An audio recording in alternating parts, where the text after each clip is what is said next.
lot of money to waste, a lot of lives to waste, but at least we've had some effect on the population that's addicted out there, because today only 1.3% are addicted.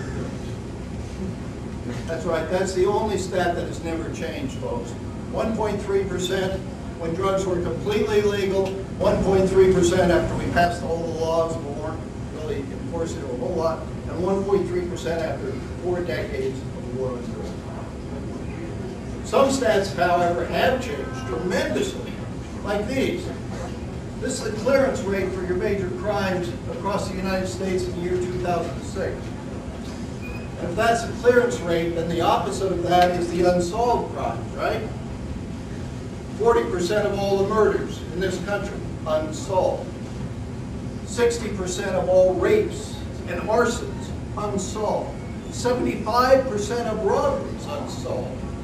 46% of assaults, and if you want to commit a property crime, you're almost guaranteed to walk. 83% of property crimes in this country are unsolved. Now, I would submit to you that in 1963, police were correctly credited with solving 91% of all the murders, pre-war on drugs. And then we started the war on drugs, and in the last few years, we've been solving 61% of the murders. How could that be? We got far more police per capita than we had in 1963. They're better educated, better trained, better paid, and they have technology at their disposal like Star Wars, right? How could we be solving 30% less murders? At least we believe the reason is the war on drugs. Police spend so much time chasing around non-violent drug offenders, we don't have time to protect any of us from violent criminals. We say, let us get back to doing what we really do best.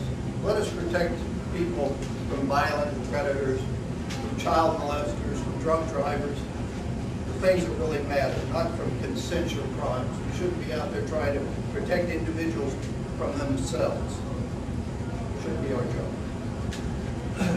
How has Prohibition changed drug use in schools? You guys know a lot more about that than I do. It's been a while since I've been in school. This is the largest survey ever done in the U.S. on the attitudes in school with children about drugs. Monitoring the future, it's done every year. I threw the 2002 version up there because our former drug czar that just went out of office, who's that? John Walters, yeah. He doesn't get around to everything too quick. He didn't read this until, I think, 2005.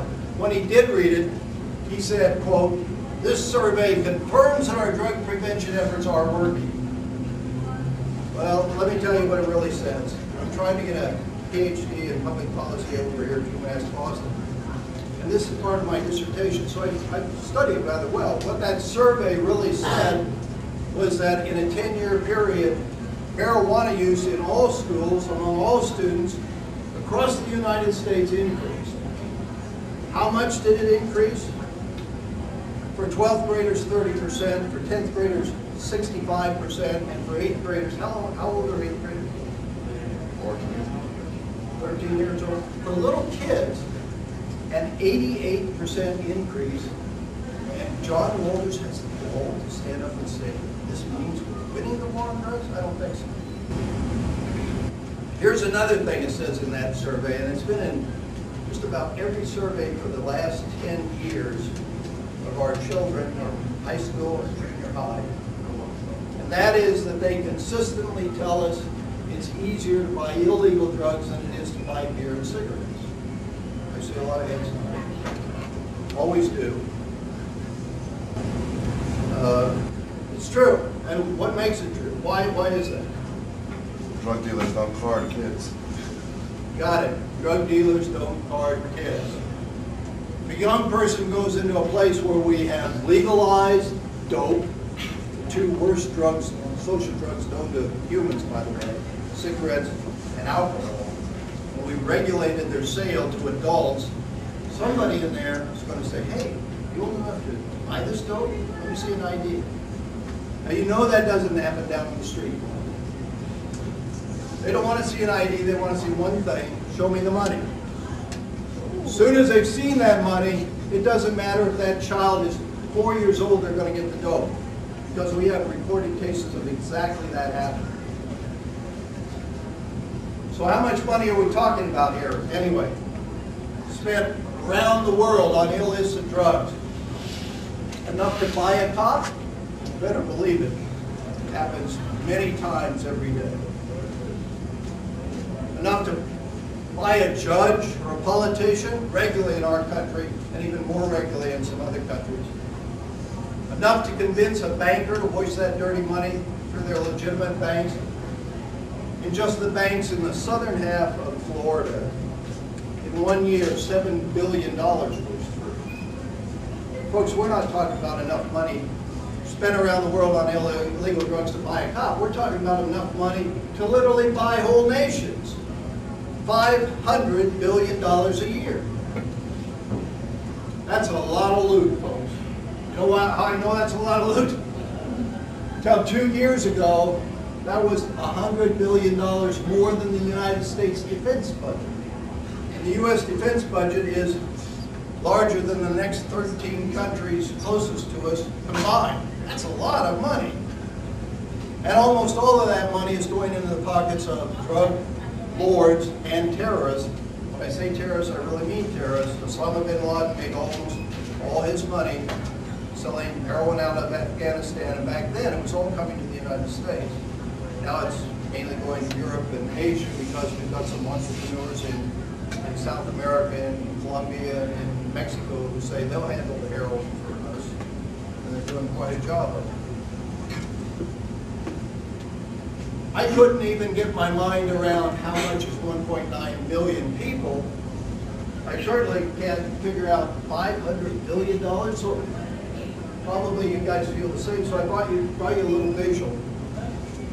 This is a picture of just a mere $255 million that we seized from one drug dealer in Mexico, and it's in $100 bills.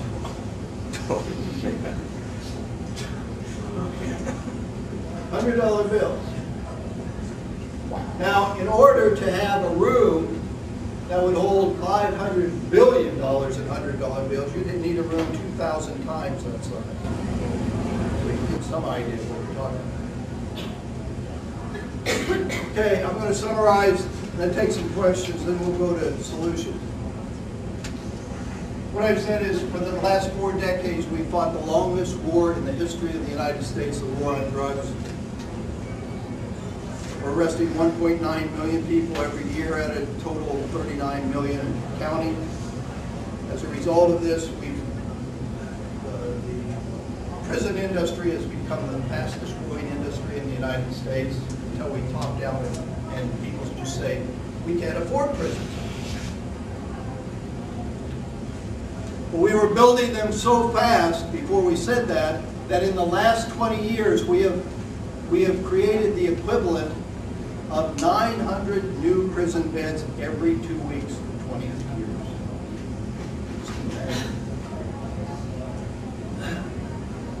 And despite all this money spent, all these lives crippled or destroyed, today drugs, as I just pointed out, are cheaper, more potent, and far easier for children to get. That's why we want to legalize it. So I'll take some questions, and then we'll go to solutions. Yes, sir? Is there a simple answer to why the war on drugs not only had a neutral but eventually a negative effect in terms of the more drug users now than before? Yeah, I think there is a simple answer. And that answer is based on what happens when you prohibit something. 2 things don't happen when you prohibit a drug. The drug doesn't become any better, and it doesn't cause less people to use the drug. As a matter of fact, with young people, it may even cause more people to use the drug because of this fruit of the forbidden tree. The 2 things that always happen when you prohibit a drug. First thing is, prohibit it, creates an underground market for that drug that's instantly filled with criminals. And the second thing is, now that the drug is illegal, it's dangerous to distribute. You can get killed in the street doing it. You can go to prison for life. And that builds in an artificially inflated value for these drugs. A value that is so huge that from where they're produced, mainly in developing countries, where they're sold primarily on the streets here or in Europe, that value can increase by more than 17,000%. Imagine what an obscene profit will be. That's why young entrepreneurs are choosing that instead of choosing other things to work at, right? They think there's a lot of money to be made there. Weeds. This is basically what we're talking about. I don't care whether you're talking about marijuana from a cannabis plant, cocaine from a coca bush, heroin from an opium poppy. These are just weeds.